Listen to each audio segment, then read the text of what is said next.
एक बार दो दोस्त मुंबई जॉब की तलाश में आते हैं और काफी दिनों से बंद पड़ा घर किराए पर लेते हैं, पर उन्हें ये मालूम नहीं था कि उस घर में पहले से ही एक आत्मा रहती है। एक दिन दोनों दोस्त घर पर बैठकर शराब पी रहे थे।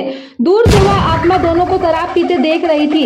तभी अचानक से एक गिलास उनके सामने आ जाती है। दोनों यह देख कर डर जाते हैं। तभी दोनों बोलते हैं, लगता है हमें चढ़ गई है। तभी वह आत्मा उनके सामने आ जाती है। दोनों आत्मा को देख कर डर जाते हैं। वह बोलती है, डरो मत, यह मेरा ही घर था। मुझे यहाँ मार कर घर में दफना दिया गया है, इसीलिए मेरी आत्मा भटक रही है। मुझे इंसाफ चाहिए। तभी दोनों पूछते हैं, तुम्हारे साथ क्या हुआ था? अगर आपको आगे की कहानी देखनी है तो अगले पार्ट के लिए कमेंट करें।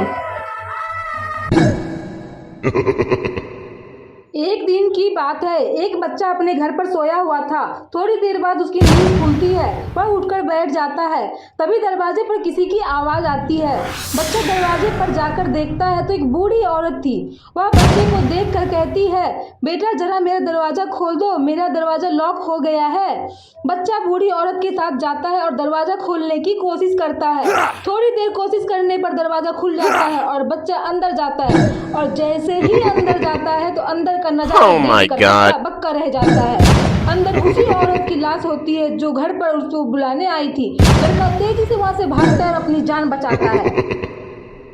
लड़का घने जंगल में घूम रहा था, तभी उसकी नजर एक बैग पर पड़ती है। वह बैग उठाकर बैग जैसे ही खोलता है तो उसमें सोना होता है। वह सोने से भरा बैग लेकर वहां से निकलता है। तभी उसकी नजर ट्रेन पे पड़ती है। वह ट्रेन पकड़ने दौड़ता है। दौड़ते दौड़ते वह गिर जाता है। वह बैग उठाने के लिए हाथ आगे बढ़ाता है, तभी बैग गायब हो जाता है। लड़का यह देख कर हक्का बक्का रह जाता है और जंगल से भाग खड़ा होता है।